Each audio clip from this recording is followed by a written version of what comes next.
Hello, everybody. Welcome to the Enough to Keep Going podcast. This is episode number 328 for March 3rd, 2024. That's right. We've headed straight into March now. January, February is over. This year is flying by. I am your host, Master99. And with me tonight, I have my two gentlemen that I always host with, I guess. I don't know. I don't know what I'm talking about right now. I'm a little flustered. I have BBQ Hams. BB, how are you doing? Oh, well, hopefully I am better at putting sentences together than you. But no, I'm glad to be back. I was on vacation last week, so thank you for recording. And yes, sometimes we are all three gentlemen that are here, as Tao said, and sometimes we are not. And that's okay, but we are glad to be back together. Plenty of stuff to talk about tonight.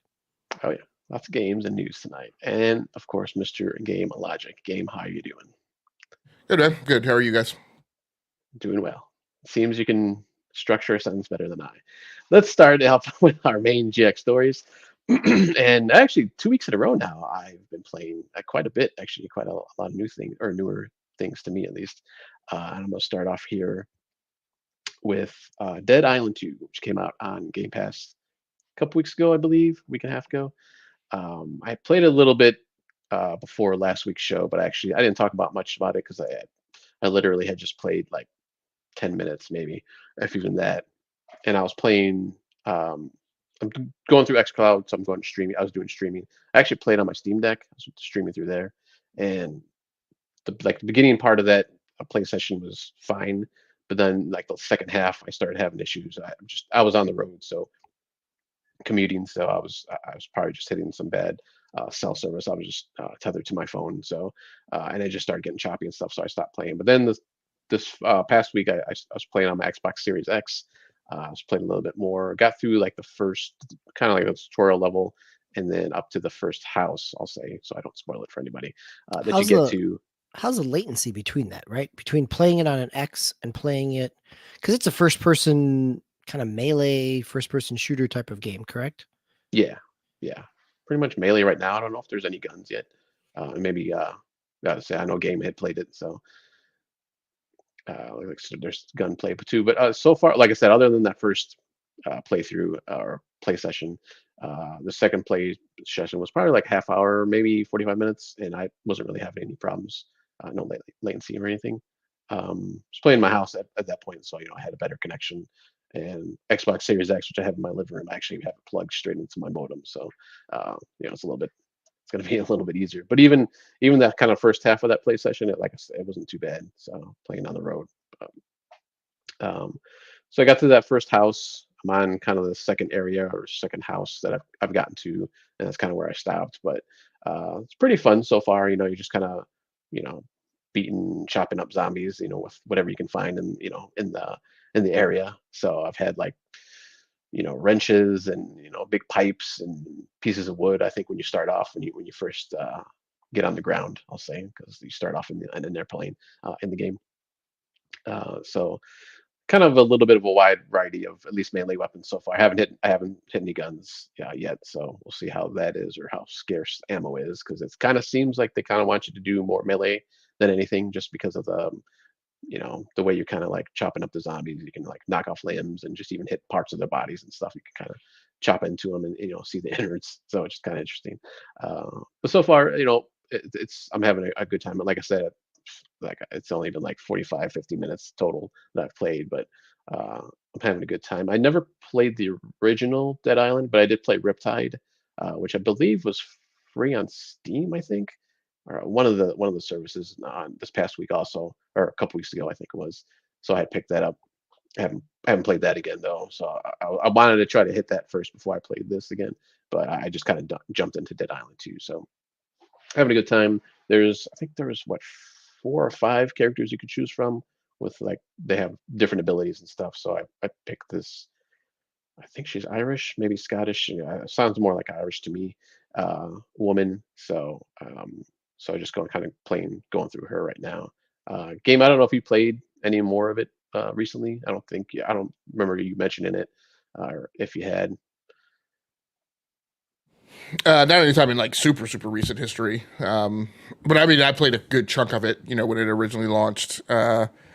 and when I revisited it like last, I don't know, summer or fall or so, I mean, it's a fun game.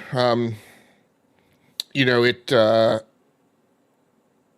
there's some gunplay, I want to say, to it, some ranged weapons in it, but it's a good chunk of it is definitely melee. Um, it's very much kind of I wouldn't quite call it open world, but it's very much there's a very heavy kind of map finding element to it of just kind of figuring out all the different places you have to go and quest around the map and operating from like a central base of operations kind of thing. So it has a little bit of that open world element to it, the same as like a Halo Infinite or or another game kind of that structure. So Okay. Yeah, that was one of my questions, if it does kind of go into an open world or not. More of like just open areas, I guess, kind of large areas.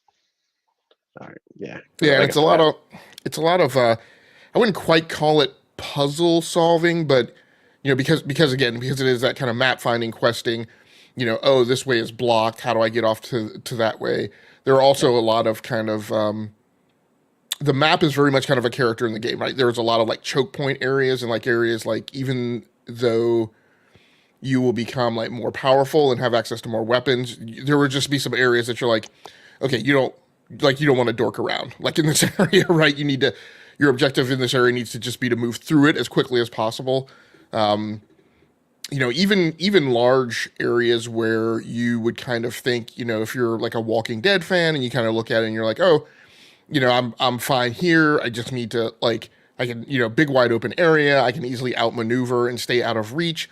But there are definitely some areas that will kind of fool you, if you don't really pay attention to the geometry. So, but yeah. I mean, it's a surprisingly the game has way more fun than it has any right to be, right? And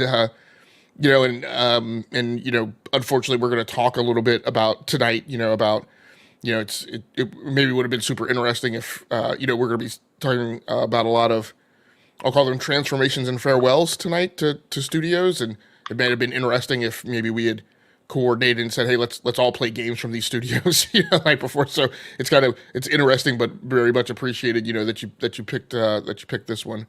But yeah, it's definitely a game that people should get a good meaty amount of content out of, and is definitely kind of above the.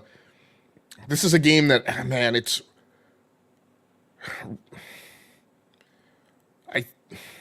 I guess it's right on the cusp of double A, but I still kind of think this is kind of entry level triple A, like just kind of nibbling away at it. So, like I said, it's particularly in this times, it should definitely be available on a deep sale right now. So yeah, it should be something super interesting for people to get into. So I'm hoping you're having a good time with it.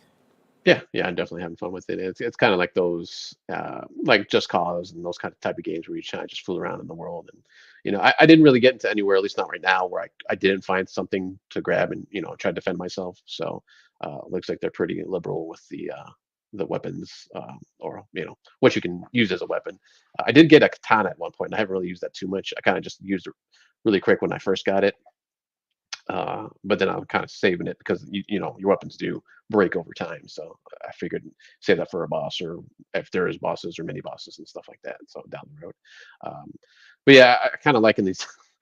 Now that you mentioned that, it's not really like a true open world, but it's these games like this where you're going around this area and you think, oh, I must be able to go anywhere, but I'm like going between houses, like kind of these big fancy houses out in LA or wherever you're supposed to be, in California somewhere. And they go, there's like a kind of alleyway-ish type of the place. I'm like, oh, I could probably just go this way and around. No, there's a crashed, car or van there. It's like, okay, kind of makes sense in in kind of a world like this, that everything's falling apart. People are probably just driving around and they crash somewhere and stuff like that. So it kind of makes sense. It's not kind of goofy like in some other games. But and then the other thing about this game too, it was kind of a shadow drop on on Game Pass, because that's when I'm playing it through. Like it was just all of a sudden it was like boom, it was there. I think I saw it on a Thursday night actually, and I think it was officially out on that Friday. So I don't think it was a shadow drop, because there was a press release maybe earlier in that week, the week before, about kind of the late February releases. But it didn't necessarily catch a lot in the news cycle. Like, yeah, I saw it kind of accidentally perusing some other stuff, but I didn't see it kind of filter through in the same way that the normal Game Pass releases do. Yeah, I think I was doing the same thing. I was just kind of seeing what was on Game Pass. Like, I think I was looking at what had recently had been released, and I was like, oh wow, like I don't remember hearing Dead Island 2, so that's when I jumped into it. But yeah, I mean, it was kind of a nice little surprise though, to have something that I was looking forward to playing. I just never thought it would. I don't know if I ever thought. Never. I should say that I never thought it would come on Game Pass, but maybe not this soon, because it's a fairly newish game, I guess I suppose. Well, So I mean, it's a 2023 release. I mean, before summer of 2023, so okay, it's been on the market a while. I mean, and really kind of from a business perspective, I mean, one of the things that we noted was that it was really awesome that this game, because remind me, is this a Saber Interactive game? It's out of Embracer Group. I just can't I'm remember pretty sure which. it is. I mean, Okay. granted, as we'll talk about tonight, like Saber Interactive has a host of other studios Right. underneath it. But yes, I think it is under that umbrella. Yeah, so I mean, we commented last year about how it was really great, right? That normally what we talk about in terms of Embracer, right, is it's slouching out of Bethlehem. So it was nice to see something right come out of that shop that did commercially well. But I think. But I think it's good. I mean, it's been doing commercially well since it launched. I mean, amazingly enough, it has had very solid traction, commercially, and hasn't really slipped. It's pretty much charted MPD, several months, and definitely, wound up well overall for the year. Again, surprisingly so.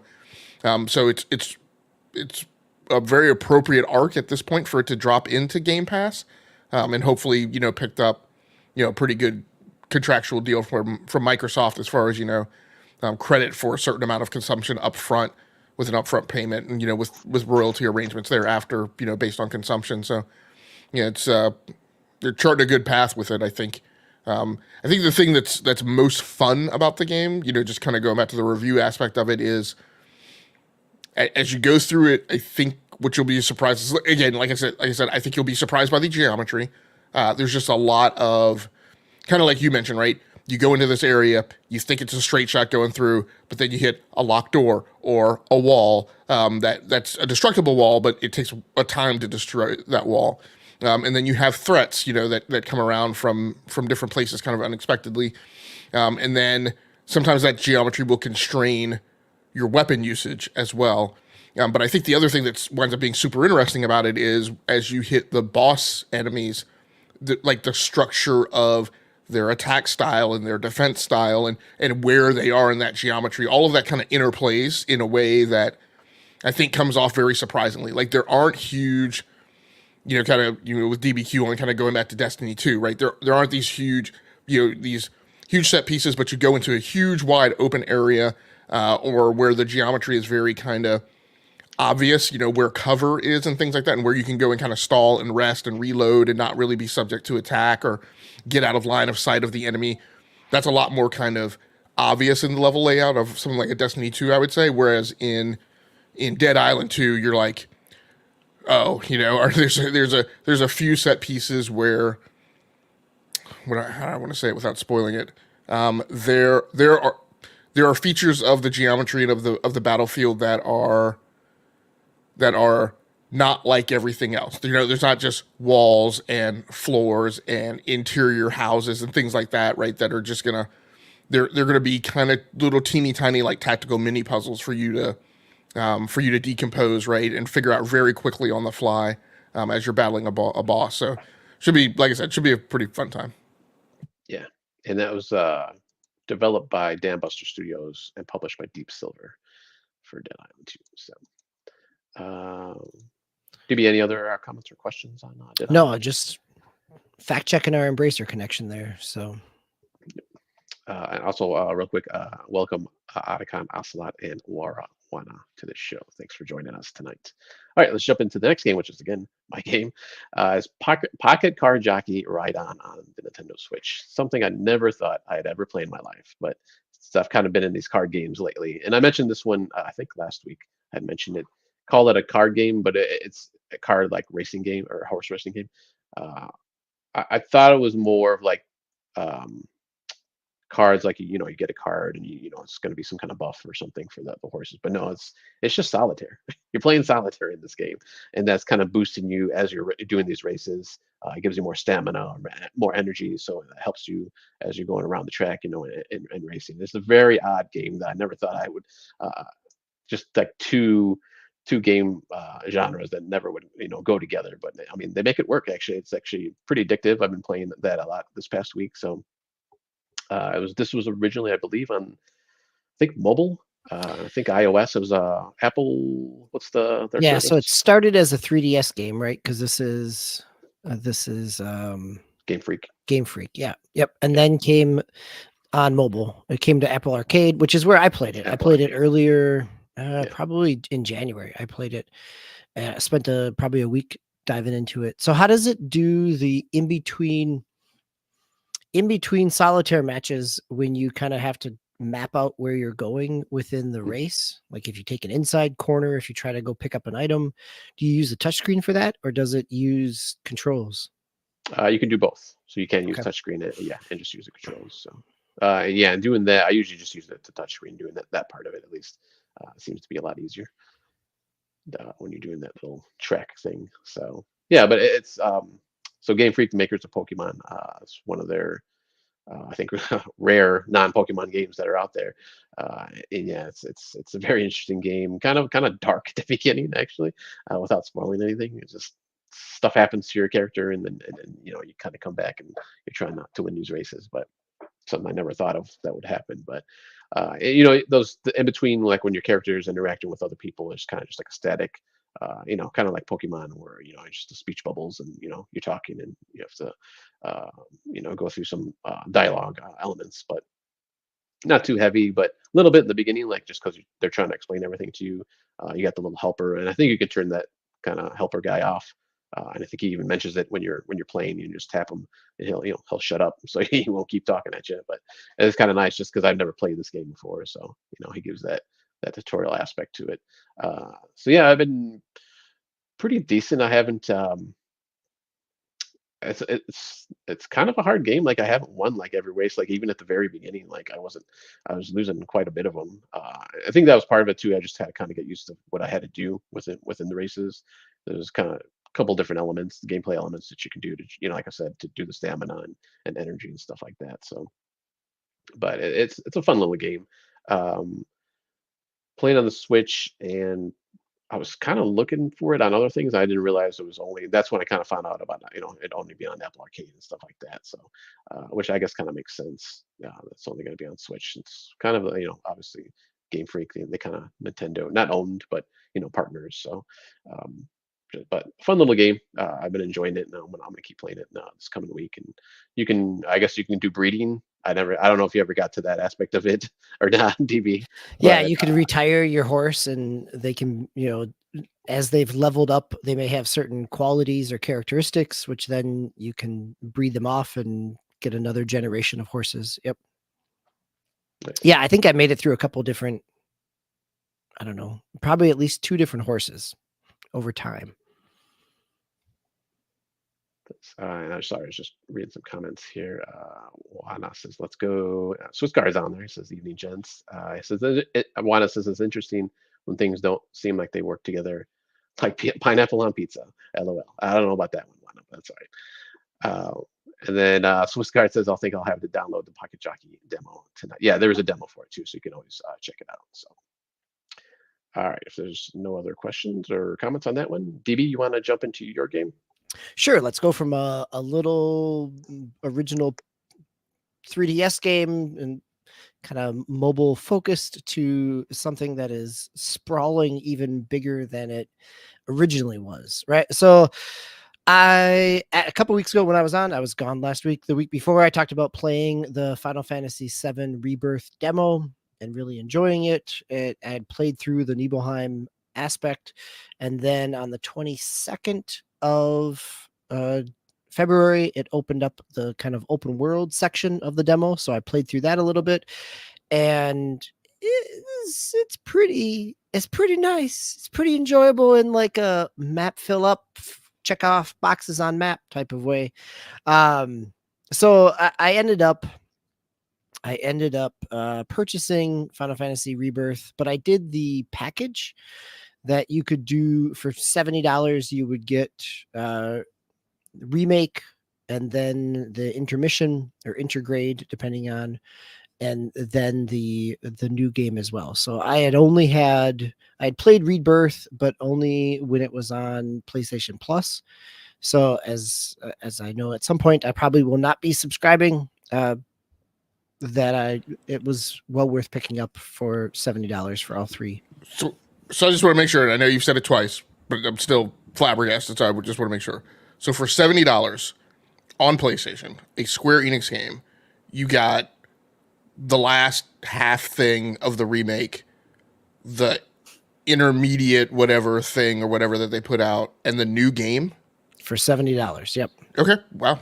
Yeah, no, right. It was a really good, and it had been going on. I saw it, I don't know, way back in the fall at some point. I think it's been up since end of September. But yeah, no, it was Rebirth or remake, which is probably at this point you could pick up $20-$30 used.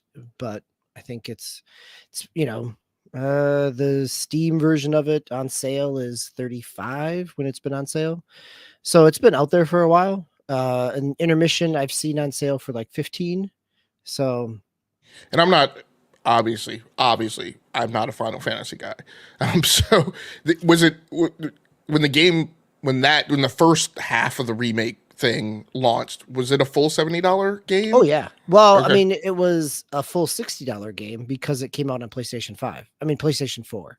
There was eventually a patch for PlayStation 5. This was what, Wara, you picked it up as well. Oh no, you bought the physical of Rebirth. Nice.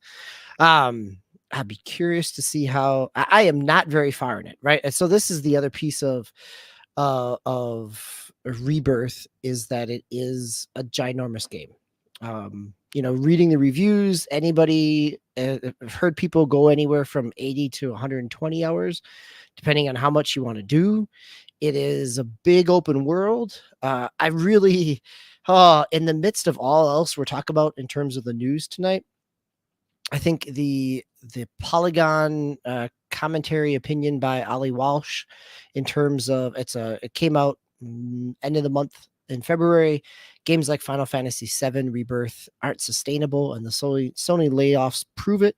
Right, the idea of creating a AAA high production 4K PS5 game that is 100 plus hours is a huge undertaking in terms of the amount of investment into it, and it's also but it's done well. I'm enjoying what I've played. Again, as I said when I played the demo, I have a tangential relationship with Final Fantasy VII. I have played some of the original, but never actually made it through. Back on PlayStation 1, I kind of missed that in my college dorm days. And I'm aware of, I played through Final Fantasy Crisis Core on PSP. So I have some Zack, and the fact that Zack is back in here is also interesting, from like, oh, it'll be interesting to see where these characters go. Also interesting from the way that, without spoiling a whole lot, he was in the preview pieces, he's in the kind of the opening, but it is the idea that this entire trilogy of the retelling of Final Fantasy VII ends up being, it walks this line between retelling what actually happened and potentially changing what happened as well. And I'll say that without necessarily changing anything, spoiling anything from the Rebirth, or unlike the New York Times of spoiling anything from Final Fantasy VII from 1997. So Juana, you said, I feel like my first playthrough would be a long one. Yeah, I agree. I think this is going to be one of those where like I chip away at it, which is why I was okay kind of throwing down the $70 to get all three of these experiences. It won't have time for a second playthrough. I agree with you. I'll be impressed if I get through a first playthrough, but it is also one where I only played through maybe the first couple hours of remake, but as I've read about it and played the demo, Rebirth is a much more open world game in terms of the map. There's a lot more going on. There's a lot more party structure and complexity to party makeups, and the Maternia system, the materia system, the match, the kind of different party makeups that you can do, and the synergy abilities. There's a lot more going on in terms of what it seems like from what I experienced from Rebirth, or from Remake in Rebirth.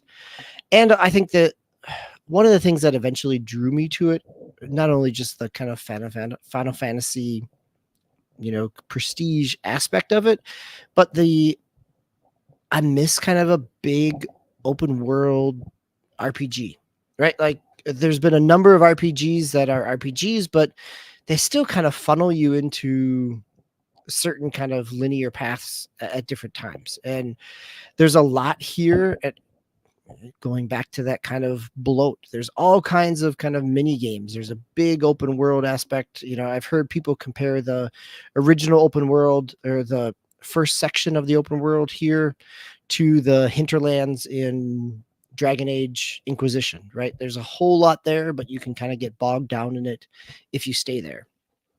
But that open world, that initial kind of open space, can be anywhere from 12 to 20 hours. So I'm definitely still in that. I've played through the kind of 2 intro pieces and are in this kind of open world aspect, but I am really enjoying the kind of, it takes this place of, it's an end of the night. It's a space to kind of lose myself in and kind of wander around, look for some nooks and crannies. Like, I'm not even that concerned about progressing the narrative forward, because this is the middle section of a trilogy that is telling the original story of the game, which more or less you kind of have a sense of what's going on. But it is this opportunity to kind of live in this world. And the last time I was on, I talked about playing some more Final Fantasy 16, at which I enjoyed spending a couple more hours in there. But again, it is a lot more linear. I enjoy the combat in 16, but I enjoy this idea of, same reason I put in 120 plus hours into Assassin's Creed Odyssey, is I enjoy the kind of, let's just experience a space. And so right now, Final Fantasy Rebirth is scratching that itch for me. I don't remember. Was the gameplay still it's still turn-based, or is it? It is. There's more action to it. I mean, there are 2 different styles, but you are still kind of waiting for a turn in terms of, or you can do kind of physical attacks. You've got like a dodge, you've got an X and a square attack in terms of kind of heavy and light. But once you start, if you're doing certain things, like if you want to queue up some of your synergy abilities or magic abilities or your limit breaks, like those are on a timer. It is a little more of an action aspect, but it blends that together, right? The original one very much was this wait for my bar to fill up kind of traditional RPG turn-based, but not quite kind of an action real time like Final Fantasy 15 and 16 have been. So it kind of blends those worlds. So you feel like you're engaged in the battle, but in order to do kind of the bigger things, you've got to kind of build up some time or some action points to be able to do that. Nice. Juana says, I finished 16, but I couldn't really get into the combat as it didn't have enough depth for me, I guess. I felt too repetitive, but overall, I would prefer that over just bad combat. It's true. Yeah, 16. It's nice to have another Final Fantasy person here to chime in with. So, which is great. It does get lonely here for you. I know, especially with Swiss not being on. With Swiss not here, right? Like, where are our JBRPGs? No, right. At 16, I appreciate the world, and I ended up turning the combat down to kind of play through the story. But yeah, it is a little button mashy. That's for sure. I would agree with Juana in that. So 7, even in the remake, remaster, whatever you want to call it, it is active time battle, right? It is ATB. Yes, but not in how original 7 was, right? Like if you go back to PlayStation, you were looking in that blue section of your screen in the menu to wait for your bar to fill up. There is active time battle because of some of the things that need timers. Some of those timers are hidden a little bit more, but you can still be doing some basic attacks in the field of play during that. So it is not as much of the kind of real-time aspect of Final Fantasy 16. So it does. It feels I've also, threw in probably way back when, oh my gosh, I still have some trauma about the time I spent on this podcast talking about Final Fantasy 15 back in probably 17 or 18, right? Like it feels a little more similar to that in terms of the action combat. So I know we're going to talk about the business aspect of the gaming industry here probably extensively tonight, but because I've been on a tirade, I'm going to go on the offensive here very, very early. The statement that AAA game development is unsustainable with regards to Final Fantasy, and that somehow proves that for Sony, is a ridiculously lazy statement for a journalist to make. Like that. First of all, the term that it's unsustainable, and I've been saying it for a very long time, is just a lazy out that people are using without any articulation of how it applies to a mega corporation that has several lines of business that does way more than just development of a particular level of game. One of the things that bothers me with that regard for Square Enix is, first of all, we've had decades of Square Enix taking forever with a game. We have had decades of them having an army of graphics artists whose literal job is to come in and paint rocks for several years. Final Fantasy 16 charted NPD last year at number 14 of the best-selling game in the United States for 2023. So I've kind of had it with mainstream games journalism and the pithy statements that they're making. They really need to be more careful and more nuanced and more hyper-specific about the way that they state things. They really need to not take a thing like and apply it to Square Enix and extrapolate it across the whole industry. There are games that are in that NPD chart that were AA. One of them that we talked about tonight, right, with Dead Island 2, charted just above Final Fantasy 16 at number 3. And so there's probably upside of that for Embracer, but by the same token, right, Embracer's just falling apart. So, I mean, if we really, I think the mainstream journalism and I think, some of the topics that we've been talking about and influencers and YouTube podcasters and whatever, like there's something else going on to the mix than just simply claiming that A tier that we have chosen to label, because the industry has not labeled AAA development with any type of hyper-specific threshold or quantification or budget level or anything like that. There's something more at play here than that simplified statement. Sorry to be on my soapbox that early. No, it's okay. It's a good place to get us started. So let's we'll move on from there. I'll probably talk about it more. Juana, I think I'll be interested to hear your comments in the chat. You talk about how the kind of jumping back and forth in remake. Yes, I would agree that in Rebirth it feels a little more fluid and easier.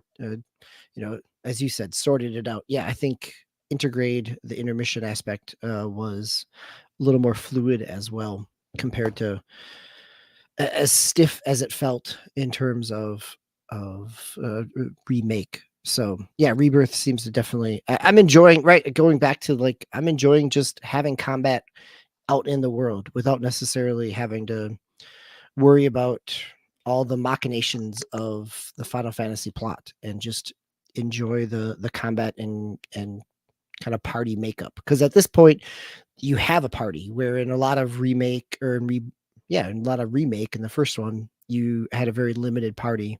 And so there's a lot more flexibility here in terms of a traditional party-based RPG. Yes. Also, Swissguard said it's been a while since he played Final Fantasy, maybe 3 hours or 15, and probably the same for FF12 before that. Also, welcome, Bor. Thanks for joining us tonight. All right, let's jump into our last main GX game here. It is another one that I've been playing actually just within the last couple days. It's Contractors Showdown. It's the beta version of this game. I'm playing this on my Quest 3 using my link cable to my PC. Um, I think it, I think it's you can play this natively on the Quest 3 also, I believe. But pretty much most everything I usually just pull through my PC just for the better graphics and quality and stuff like that. But if you have a Quest 3, you can also try it out. Unfortunately, this beta is only for this weekend, so it started on Friday. It'll end today, probably like early tomorrow morning. So usually that stuff does. Maybe late at night, depends on where these guys are, the developers are at. But Contractors, there's a Contractors game itself is basically kind of like Call of Duty. They have it's just competitive multiplayer. Two teams going against each other, deathmatch, capture flag, stuff like that. Within that game, though, too, you can do, and I'm not sure. I didn't really get a chance to look up, but I don't know if this game kind of came out of the modding that you can do in that game. So they have from just maps. So they have a bunch of Call of Duty maps and Halo maps, and any other kind of competitive shooter you've probably played in the past. They have those maps in there, but they've kind of done basically the full, kind of almost like a full conversion of the game into like a Halo with Halo weapons and stuff like that. In other games, like they have Star Wars variants where you can use lightsabers and those type of games. But this particular game, Showdown, is a battle royal game, which there's not. I don't think there's really too many of them. I think Population One is the only one I can think of right now off the top of my head in the VR space. It's probably more, but I haven't really seen them. If there are, there might not be. They might not have become as popular. But this one is basically Warzone, Call of Duty Warzone. Very similar to it in like I said, Contractors is pretty much a COD clone anyways, competitive. So it kind of just naturally, it kind of lends it to going into like a battle royal Warzone type of game. You drop in, literally from a plane, just like you do in Warzone, or at least the first one. I'm not sure the second game. I can't remember enough. If it's still a plane, but this big, giant plane that there's a bunch of people stacked in, and you just kind of fly off of it. And this one actually, you're in the plane and you're looking outside onto the map, which is kind of cool, and then you can just jump whenever you want. That's kind of a cool feature in this VR game. When you drop in, you got to find guns and ammo. Those attachments too. You can put on your weapons, and pretty much just the kind of. And I'm trying to think back on Warzone. I think you just find like guns with the attachments and stuff on it. I don't think you can like swap in and out. Like you can, like saying like PUBG and stuff like that. So it's more kind of the PUBG-ish too in that aspect. And then they have a bunch of different. There's no like superpowers, so it's just pretty much military, grounded gameplay. They do have some kind of funky grenades, like they have a detection grenade. So if you throw it in, it kind of pings out, in the air like a small, like kind of a bubble area. And if an enemy's in there, you can see it on the map for like 5 seconds or something like that. They have flashbangs, of course, smoke grenades. There's this one called, I can't remember what it is exactly called, but it's like basically a radiation grenade. So you throw it down, and it's like this big bubble of radiation. And obviously, if you're in it, you start to take damage. So that's kind of cool, kind of a different uh, uh, grenade that I've never seen, I don't think, in other games. So, and then there's like, you can pick up your players. It's a three man team that you can go into as, you can pick up players if they get downed or if they get totally killed. You can buy them back, just like in Warzone. You can buy back your down players or your totally dead players. They kind of have a little bit of Apex, I guess, too. They have like these little like balloons that have basically like a zip line, so you can like shoot up in the air and then fly around the map. So I think they have that in Warzone too, or something similar. I can't remember. It's been a while since I played Warzone, but it's been pretty fun so far. And kind of, I saw this or heard about it, I think, from one of my other friends or a friend of a friend, and I was just like, okay, Contractors, yeah, it's a fun game, and some of those maps are always kind of janky and stuff too, but this seems like it's pretty polished. There hasn't been too many bugs that I've seen so far. That graphically, like when you're running, I notice it's more like kind of more mountainous or hilly parts of the map. But as you're running toward the map, like it kind of morphs. You kind of see the ground that kind of go down or up depending on, I don't know. I'm not really sure what circumstances, but it kind of like morphs up and down, which is kind of weird. And then like the textures get a little bit better. So there's obviously some tweaking they have to do still. But other than that, I haven't seen like too many like weird bugs. So it looks pretty polished so far. And this is I think the first open beta. There's been a bunch of closed betas and like alphas from last year and stuff like that. But I don't even remember hearing about those before. This was the first time I heard about this game actually, mostly because it was an open beta. So you just you can go. Well, I went on Steam. You can just request a key and then they pretty much gave you access right away. So it was actually kind of nice. But yeah, having a lot of fun so far with this game also. So I'm going to keep playing this the rest of this weekend, probably after this show, because I won't have any other time to play it tomorrow if it's still up. So definitely, and then definitely I'll pick it up once it comes out. And they do have that. It doesn't look like they have a battle pass, but you can unlock stuff at least for right now. I'm assuming there's some kind of store in there. You can't access it right now because it's in beta. But I don't know if that's going to be a battle pass thing, which it probably will be because most of these games will have they have battle passes, but probably obviously will have skins and stuff for like your character and guns and stuff like that. So there's a little bit of customization in the game also. So it's pretty cool so far.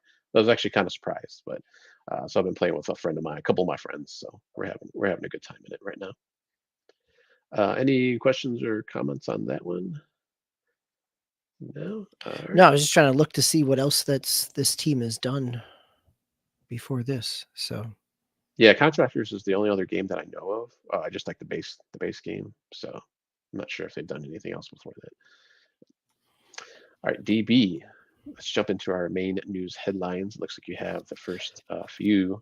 yeah, so I think I'll probably let's just hit a couple of these together and then open it back up for any type of comments and things. So we got a couple of studios this week that declared their independence or bought back their independence, depending on how you want to look at it, or are on the market to do such. So Toys for Bob on February 29th announced that they were going independent, that they are leaving Activision, Microsoft at this point. Not a whole lot else there, just that they are going to be spinning off as an independent games development studio. Both the blog from Toys for Bob and also a number of other news stories that picked it up. There's not a lot of other details here. One of the things, there's no details about if they're continuing to work on Crash Team Rumble, or whatever the kind of mobile like Crash game that they released last year. There's not a lot of details on how this agreement came to be in terms of any type of buyout, which we see with the Saber Interactive one in the next news story, that for $500 million, that Saber is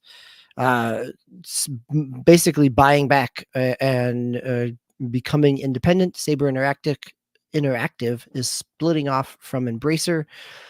This is Saber Interactive, as we talked about here just earlier in the show. It is a little bit of all kinds of different things. It has a number of studios underneath it, things like Aspire, which was the one that kind of hit a number of IPs and news stories around their work on the Knights of the Old Republic. But really, even with Aspire, underneath them is Beamdog, who has done the Baldur's Gate remasters and a number of the other kind of Black Island remasters. Saber Interactive also does the Game Logic. You and I have played Wildcard Football, which is a Saber Interactive game. So there's a lot there. And one of the things that is not quite clear here, we know how much they spent to buy out their independence, which is 500 million, which is also interesting because in 2020, this is the article from gamedeveloper.com. In 2020, Embracer bought Saber for $525 million. So, all things considered, in terms of the way that Embracer is looking for more liquid cash and trimming off some of their studios for a $25 million loss, more or less. Well, actually, a whole lot more than that, I'm sure, because of it does not account for operating expenses over the 4 years that they were owned. But so they were bought back, and they have the ability to bring a number of other studios with them. This is the part that is not really clear. The language in the announcement has an option to bring multiple Embracer subsidiaries, but the option, that language, to me sounds more like it has the potential to buy into some of those, or potentially a number of X number of them are coming with them in this agreement. But which of those subsidiaries has not been explicit yet at this point.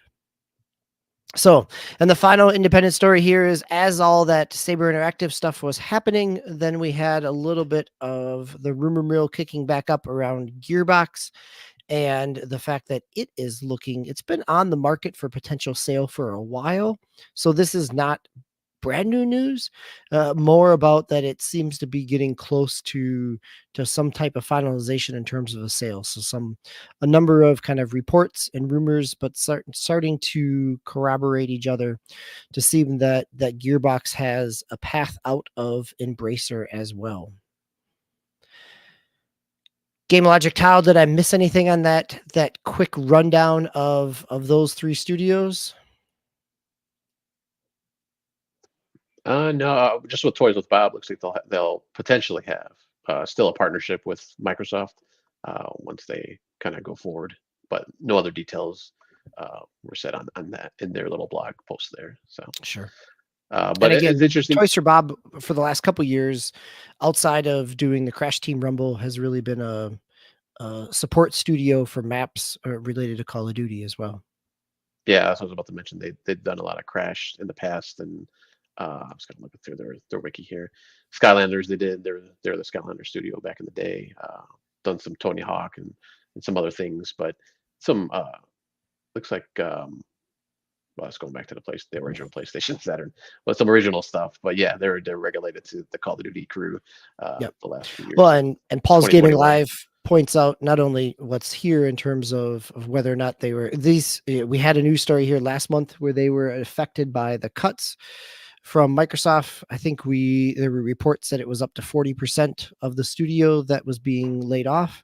So, I think this was, as Paul's Gaming Live says, potentially this was a way to save the studio, to allow them to go independent. And yes, as Paul's Gaming Live also says, they don't own the Skylanders IP. They don't own the Crash IP.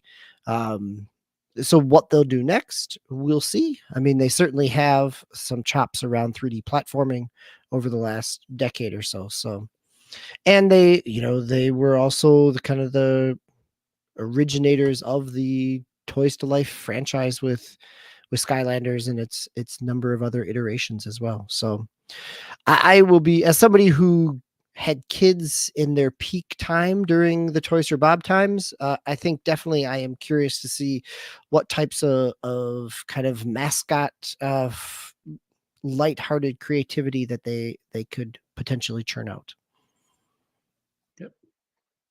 Game Logic, any comments on this one? I mean, Paul voiced I voiced a similar theory on a podcast over the weekend that I believe firmly, and again, we're firmly in speculation territory here. What I think is that, and I actually think it was not necessarily a Activision thing, but it was a Microsoft thing, because there's no way in heck that I think Activision would ever be this kind or conscientious. My belief is they were.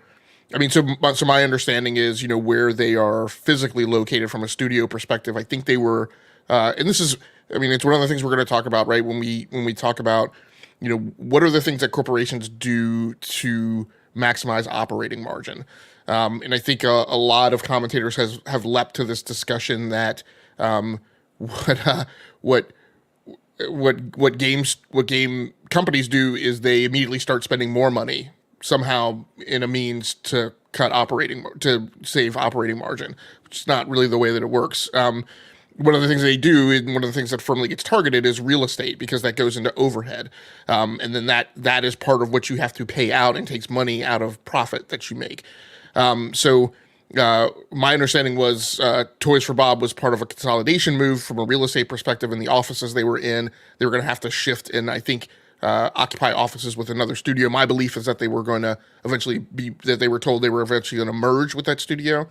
It has always been weird to me. I mean, regardless, it has always been weird to me that Toys for Bob was converted to a Call of Duty studio, which is clearly not in line with their identity. I personally think that the way it went down was faced with the threat of being absorbed into another studio, which would have just totally killed their culture and their identity as Toys for Bob.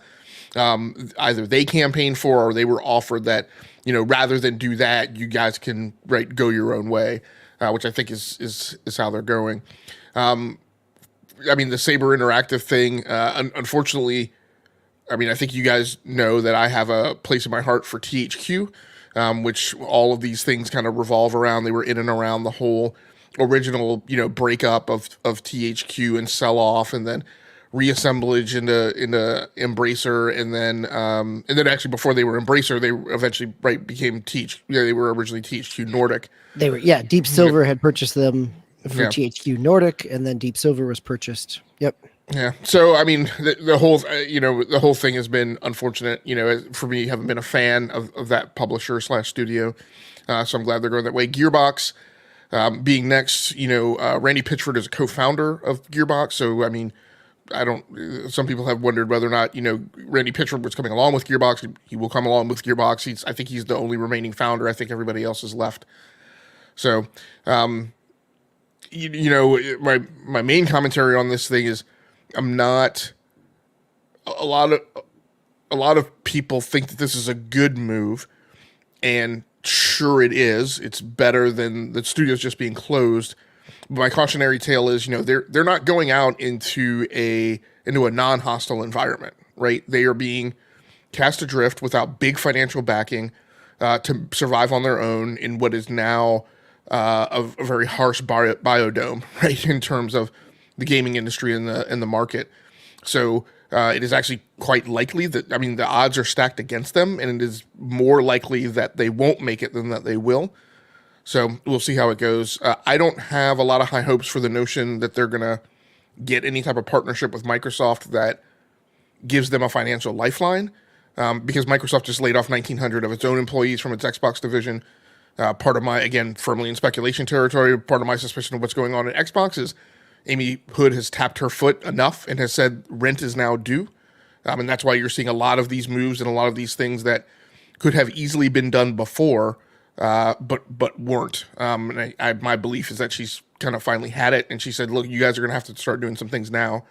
And I don't expect that one of those things she's going to be complicit with is extending some type of financial lifeline, right, to Toys for Bob, unless it is contract for hire work, a very hyper specific project, right, with a finite beginning and end, to do a thing and deliver a thing, and then from there, right, maybe it can go on.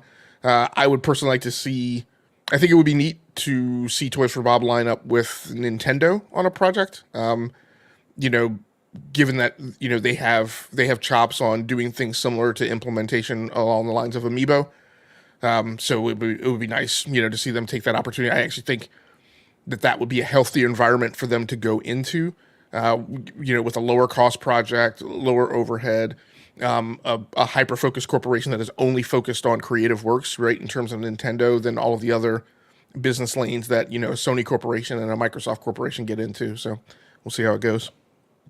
Yeah, I think your point about the studios and the challenges that they'll have is something that isn't always talked about in this wave of announcements, right? Like there is this wave of announcements of the excitement of separating from Embracer before things go bad, right? And the challenge of being an independent studio means that you do not have the publisher and the funding behind you for those projects. Like in the environment that we're in, spinning up a new project, staffing up for a new project, pitching investment dollars around it, money is more expensive in terms of investments. People, as they have constricted, are also going to be less likely to take a flyer on a new IP, as we've talked about here as well. So there are a number of places where this isn't necessarily a golden ticket of survival, as you were talking about game logic. What I am curious is, as we see this, if we see this other places, and I think, Toys for Bob certainly is potentially an example of this, is that we are looking at smaller types of games, right? Like whether these are AAA, double A types of games, whether these are, certain things that are not pushing 4K or in kind of a big, open world 3D platform aspect, or even, Gearbox and Borderlands has a certain kind of substance to it in terms of the amount of content substance and the ability to sustain that. And so what that ends up looking like when a studio has a smaller budget to work with, I'll be interested to see what this does for a number of these studios who are now living without necessarily the same kind of rope that they would have under bigger publishers. My only concern is, and I want to mention going back to Saber, right? I have the same kind of speculation about the Saber Interactive deal that, because Saber Interactive was one of the first studios that were there in the whole Embracer conglomeration. I personally think, those guys, and I think the guy who's Embracer right now came out of Saber, right? He was the Saber COO. So I think part of what happened was that there was a very hushed tone phone call behind a closed door that said, "Hey, look, man, things are going to get bad. We're going to be filing for bankruptcy. I just want to give you a heads up. You may want to get out now. Let's have that discussion," right? And I don't think that everybody else, like all the other studios, are being shown that even-handedness and being shown those cards. I think things are going to get bad, and there's going to be a lot of slash and burn, and a lot of people are going to be set adrift. But Saber got a honeymoon deal. My concern, and this goes back to what I was saying before about this whole thing of, a lot of journalists running around saying, AAA development is unsustainable. I think so what I think is going on is I think that there is something going on with the industry and with, finances and growth and outlook and all that thing. But I think it is much deeper and much more endemic. I think there's a lot of kind of boogeymanning right now, a lot of Baba Yagaing, about a lot of, Kaiser Sose, like trying to find a donkey to pin the tail on and say, oh, this is it, right? But the problem I have is that we have independent studios and studios that are doing AA content are also going out of business and are also being closed and are also finding challenges.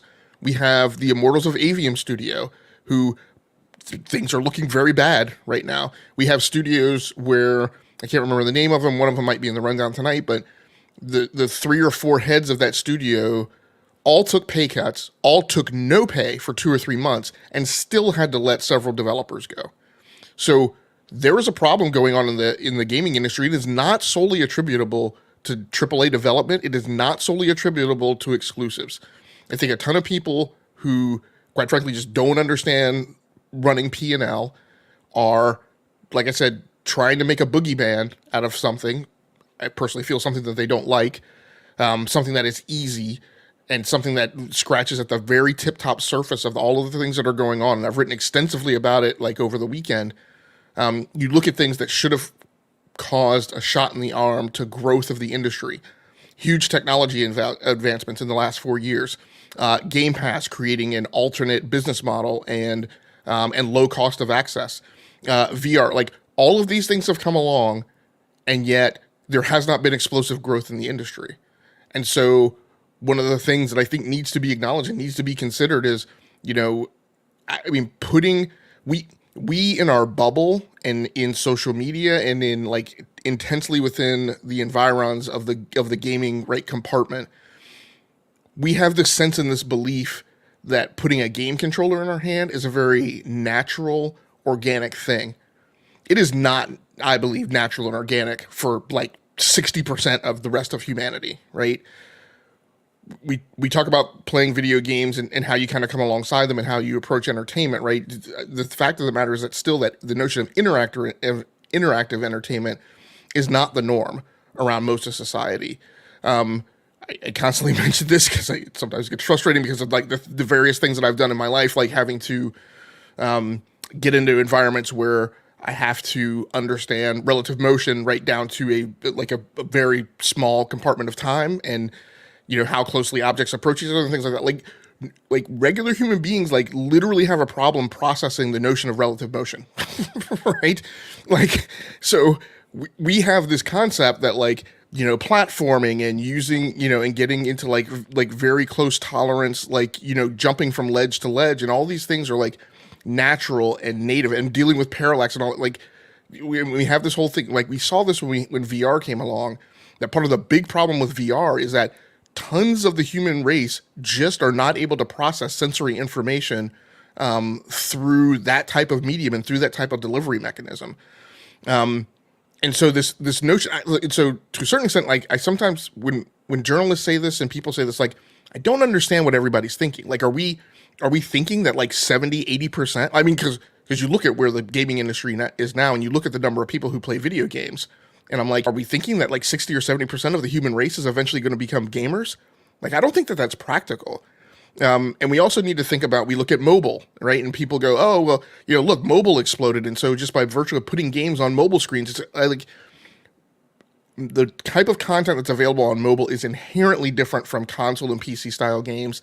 It is very much oriented around idle time and downtime, and the types of games that we have talked extensively on this podcast for the last several years about the fact that a game like Destiny 2, you can't get up from, right?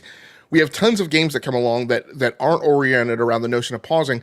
We also need to think about mobile in the terms of operating in a connectivity challenged environment, right? What happens when you're playing a mobile game and it's something like a Gran Turismo 7 or a Destiny 2, and you go and hit pause, right?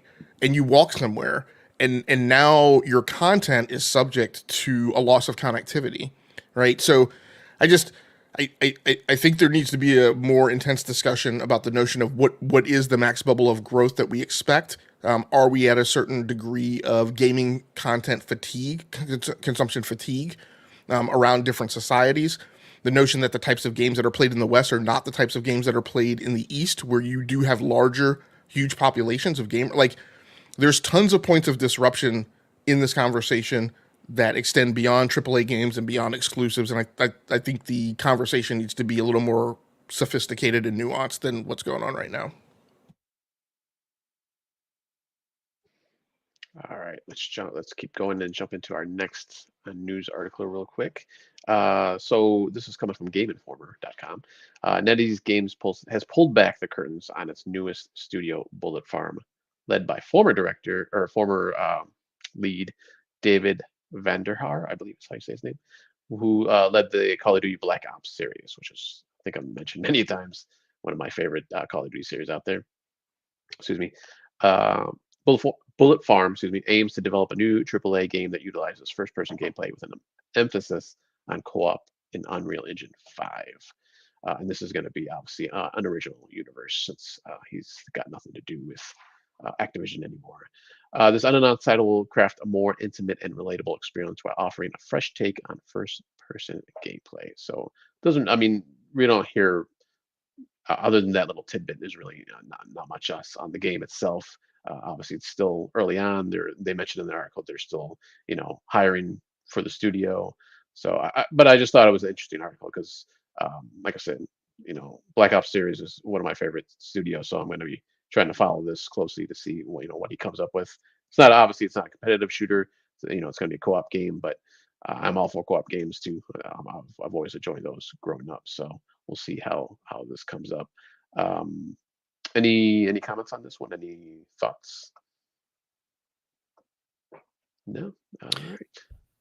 Oh, go ahead. You're gonna say something? Same thing. I wish them the best of luck, right? They're going into another, yet again, hostile environment with a ton of competition, with, saturated market, But like you said, like I love that content, right? We're going to talk about like the games that we're playing here, more beyond like the ones that we talked about in segment one, and many of them line up to this exact type of content. But man, it's tough out there.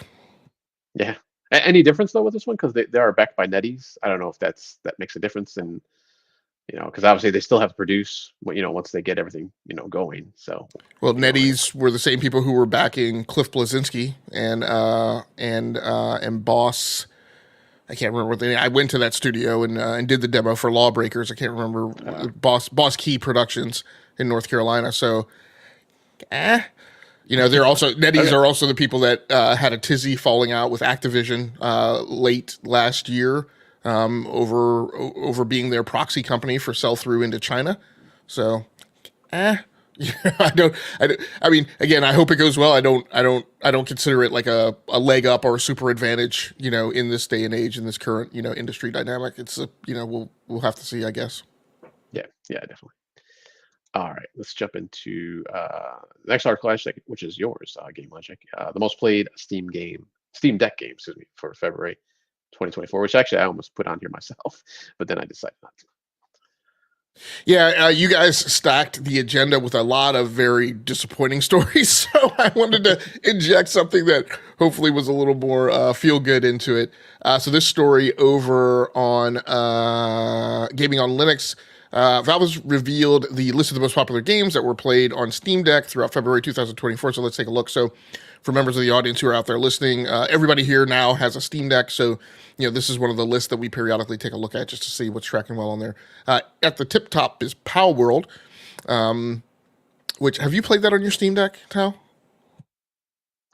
Yeah, that's pretty much my primary device that I'm playing on right now, Steam Deck. Okay. Does that game play well on Steam Deck? Yeah, I had mentioned last week that graphically and just how it runs pretty well, but it does. I don't know if it overheats my Steam Deck just because it's not really verified yet. But every once in a while, I just have it'll just shut down my Steam Deck when I'm playing that game. It doesn't do that with anything else. So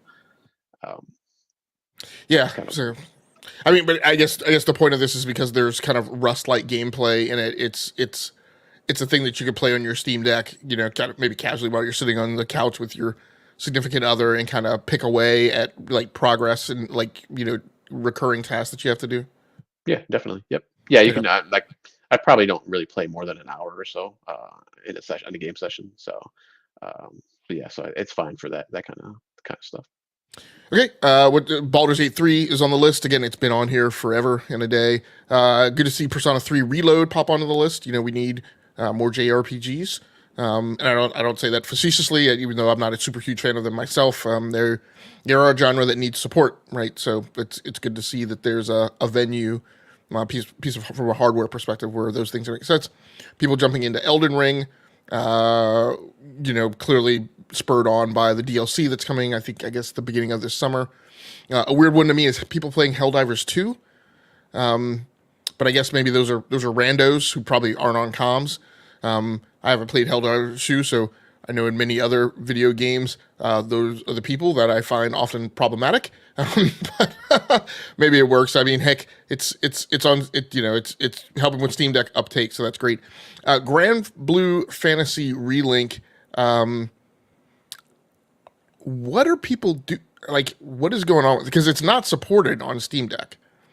So maybe these are people who have slicked Windows onto their Steam Deck or something. That's a weird one to me. Would it even track it if they had Windows on it? Well, I guess. Well, I don't know. Yeah. Yeah, because it would still identify as Steam Deck hardware, right?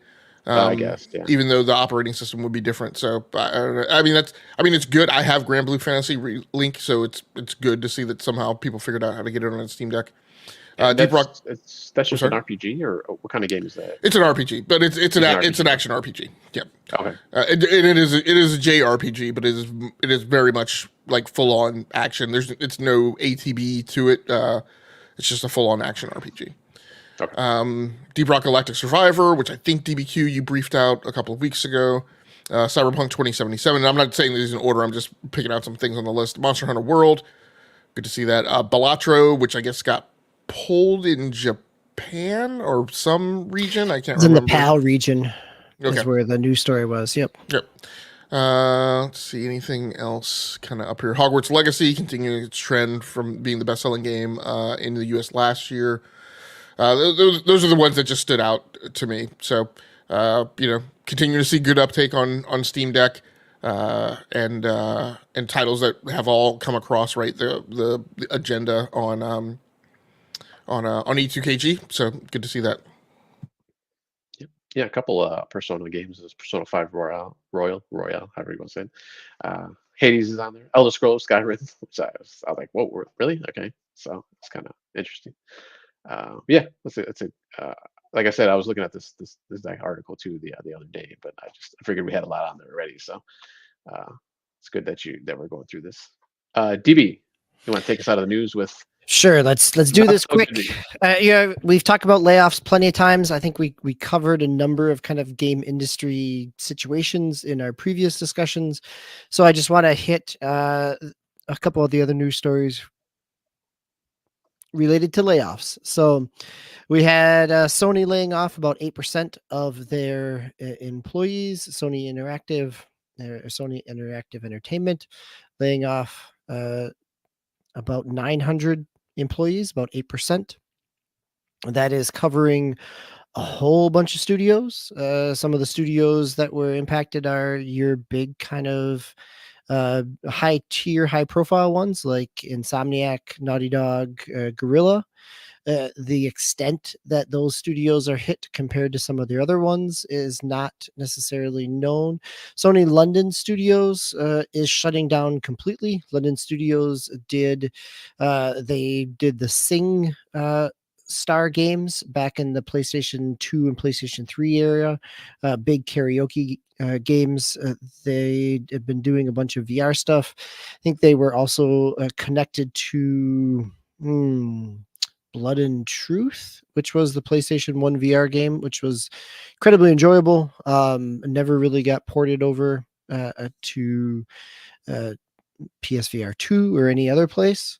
So a number of hits there around Sony, so much so that it ends up making NPR and CNN, not just game news as well. Then we also, this same week, we get EA making cuts of about 5% of their workforce. EA's workforce is pretty significant. It has about, I think a little over 13,400 was the number that I saw on Game Industry and a couple other places. And so they are cutting 5% of their workforce as well. I think that's about 670 people was the number that I saw. That's the number I see as well from GameIndustry.biz.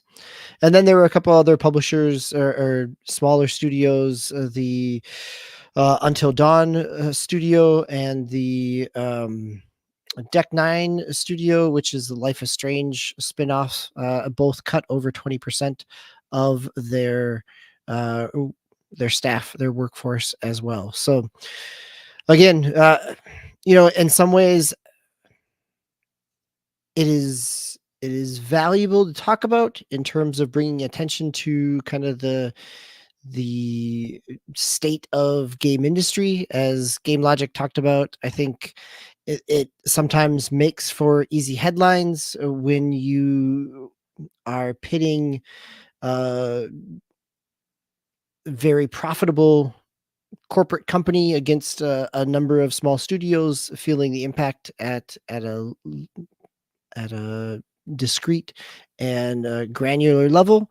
But I also think that the idea of, here's my soapbox, right? The idea of all this is not unique in game industry, right? Like there not only across tech, but across a number of other industries, we're seeing layoffs. And so it is not surprising. It is also in somewhat, I continue to feel like so much of this is related to whether it is Embracer, whether it is the layoffs that we're talking about.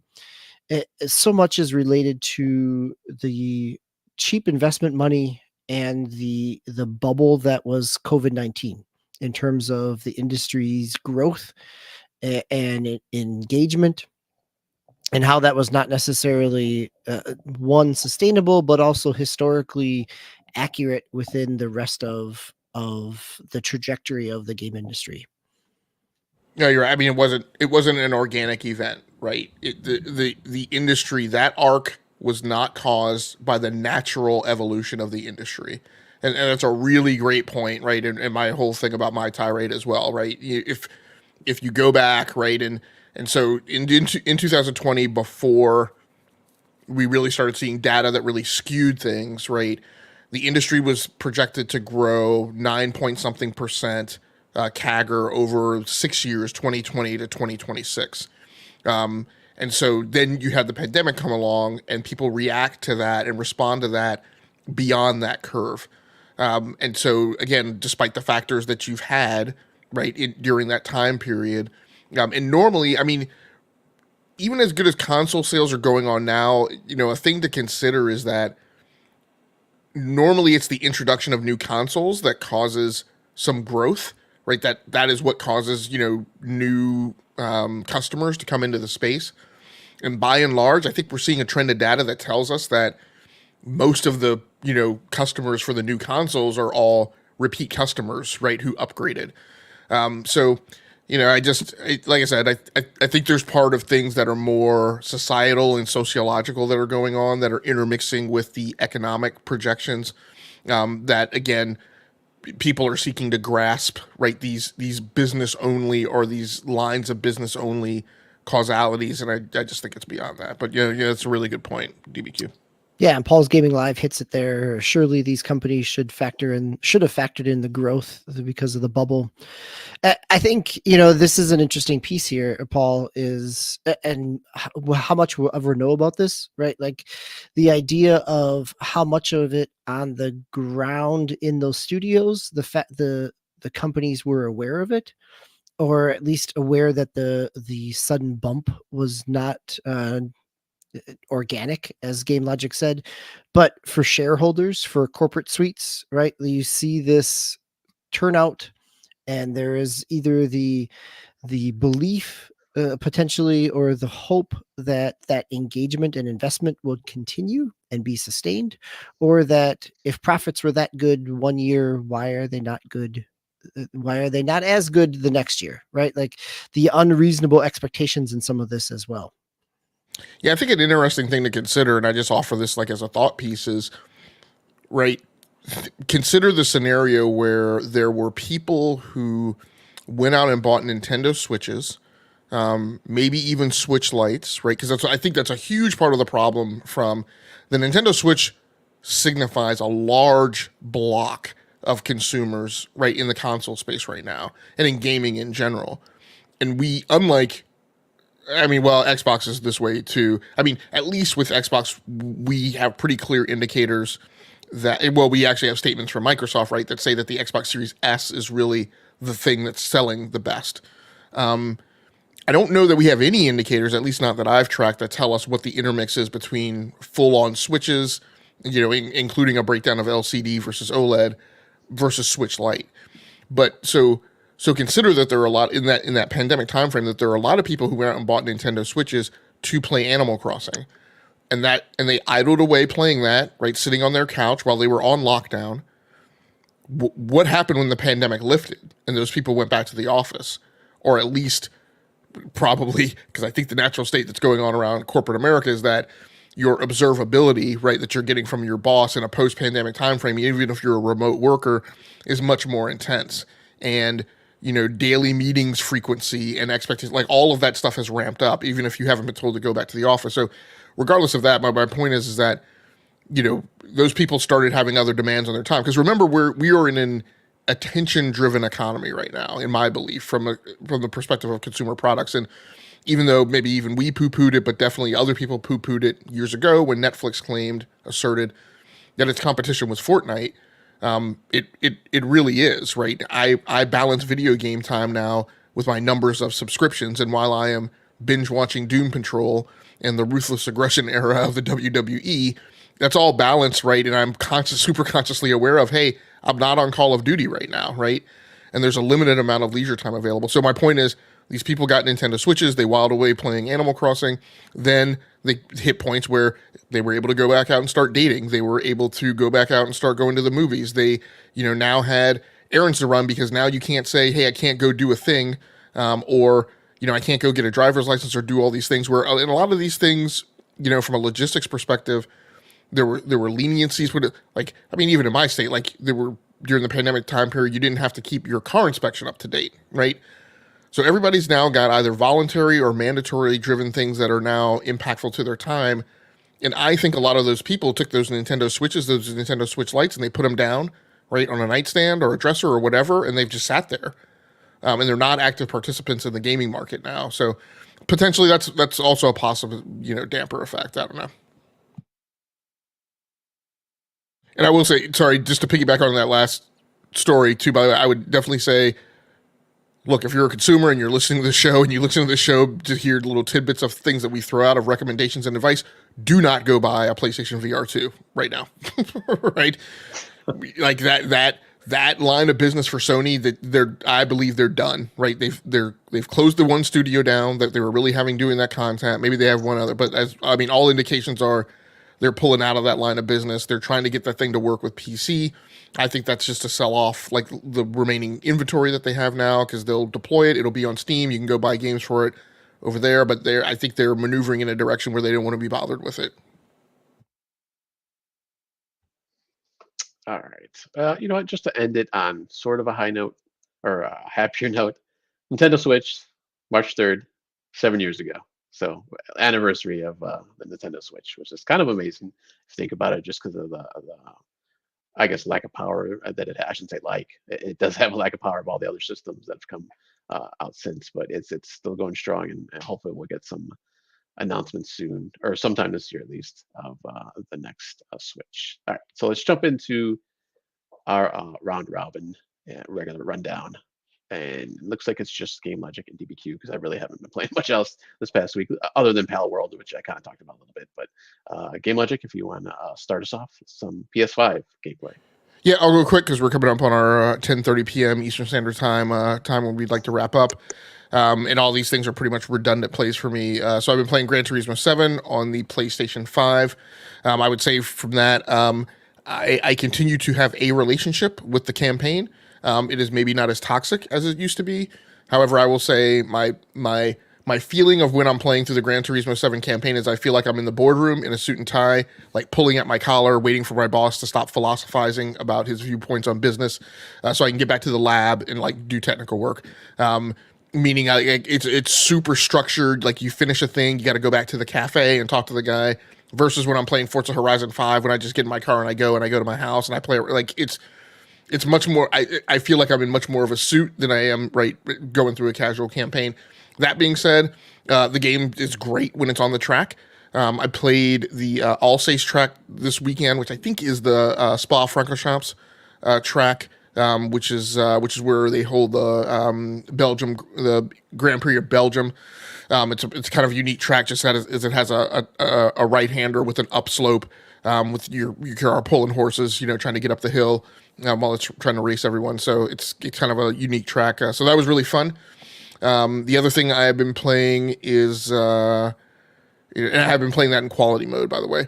I've also been playing Call of Duty Modern Warfare 3. I'll intermix this story with the report on Halo Infinite. I tried to go back to Halo Infinite. I've been back 2 nights, a night and a day. I had really good time the first night back, which was a weeknight. I fooled myself into feeling like I was seeing more players playing Halo Infinite because I didn't see the same players over and over in matches. Skins are better now. They finally got rid of the jank since season 3, I think, there has been this jank in the armor configuration menu where when you went into the menu, it was like stuttering and frame rate. It didn't impact game performance, but it was really kind of irritating. And it really, in my opinion, was kind of a bad look for a thing that, you expect players to be spending a lot of time in. That finally got cleared up. Skins are better now. I felt like I saw more players. Then I went back and tried to jump on today, and I was right back to seeing the same players over and over again. So I think I'm heading to a point where it's very unfortunate, but just from a rotation perspective and things that I have on my roster, I'm going to have to start considering whether or not it's just time to pull like Halo Infinite right off the rotation permanently, just, like I have done with some other games. And that's not to say it's a bad game. That's just to say it's not, I'm seeing repeated instances of it not hitting the things that are kind of my mandatories, right, for, you know, having a game in that rotation. So, but the map rotation is a lot better now. It incorporates a lot of the old maps and a lot of the new maps, and it's not. It doesn't feel like the same type of map rotation they were doing on Halo Infinite, where you start a new season and they put like the 5 new maps in rotation, and you like see any of the old maps like once every like 15 matches. I feel like it's a lot better. So I did it. I have had, you know, it's the same great combat, but I just think it's maybe hitting a point in its life cycle where I just don't know how much traction it has with a large player base. Call of Duty Modern Warfare, in opposite fashion, has a pretty healthy and robust player base right now. Having a ton of fun with the weapons. It also has improved on its map rotation, and it just has a strong arm right over Halo Infinite, where Halo Infinite has the maps that 343 brought with them into Halo Infinite, or started new on Halo Infinite, and doesn't really have access to quite the legacy, like MCC is its thing and Halo Infinite is its thing, and sometimes they bring those maps over, but it's not like the healthy, robust environment that Call of Duty is, right? Where they've proven that however they're doing it over time, they can go back and grab a map from original Modern Warfare, right, and just port it, right, and bring it over and rework it, and slightly tweak it and redesign it and put it in, right, the new modern architecture. So, and for that reason, I've talked on the show a lot about how one of the things I love about Call of Duty Mobile is you go into mobile and it feels like it has like all of the maps, like literally every map that I've seen since the Modern Warfare reboot across Black Ops Cold War, Modern Warfare 2, Modern Warfare 3. And that's now what I'm seeing in Modern Warfare 3, right? I'm seeing all of those maps available. So, and including a rotation now of 4 small maps, right? Because typically we've only had like 2. But right now they're running, I guess, an LTM that has, I shouldn't say an LTM. I don't know if it's an LTM or an LTE. Maybe it's an LTM, but the small map pack, which is Stash House, Meat, Rust, and Shipment, which really gives you a really pretty robust panoply if you really just want to do nothing but small maps for like a 2-hour block at night. So having a ton of fun with that as well. All right. Has the these last few Call of Duties, they've only been current gen, right? They didn't go back to the one in PS4. I was trying to look at it up, but I didn't. I pulled up the old Call of Duty 3 actually, so I don't know if you know that or not. I was just wondering. I know that definitely the year of launch, they definitely covered both, but how they've gone right in the two, because we had 2021, 2020, so we've had 4 iterations of Call of Duty, and I want to say, what was the crappy one after Modern Warfare, the World War II one, Vanguard? I want to say that was both. Yeah, they've been. Wana says it as well, right? They if you go in the stores, they are. They're still in the old system. Yep. Okay. You can get a XS or just a Xbox One version. Yeah. Okay.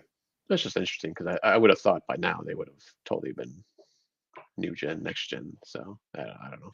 There are 123 million active, 132 million, I think, active users on the PlayStation Network, which is only PlayStation consoles, with 50 million PlayStation 5s being sold. There's still 73 million people on PlayStation 4s.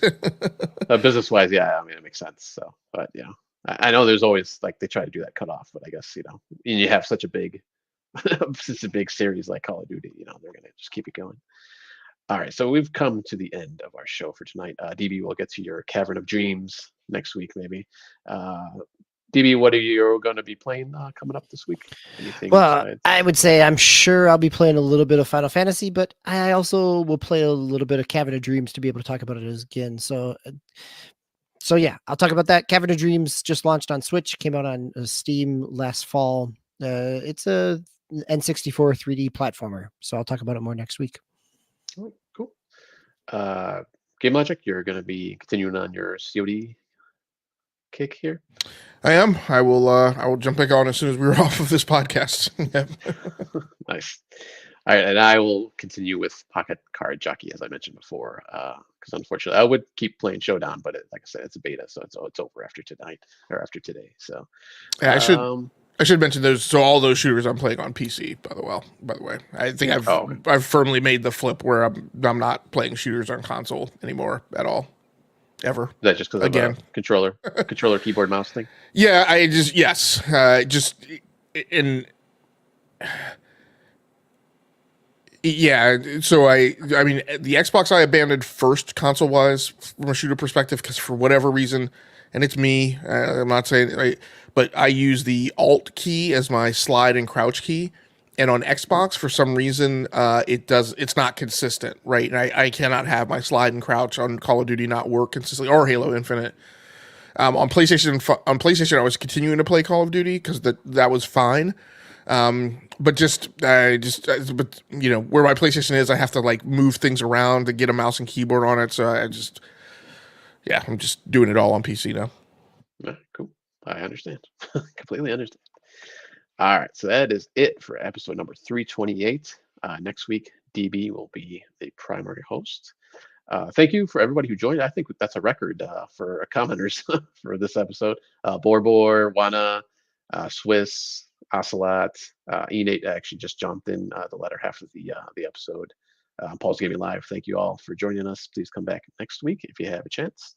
If not, you can always catch us on video on demand on YouTube, SoundCloud, Pocket Cast. I think is I always forget our distribution areas, but please check us out there. Do the subscribe and like and comment, please. Also on the videos, that always helps us with maybe kind of steering where the content comes to or goes for each week. DBQ Game Logic, thank you for joining me tonight. I am Tom Master 99. Please take care of yourselves out there. Play those games. We will see you next week.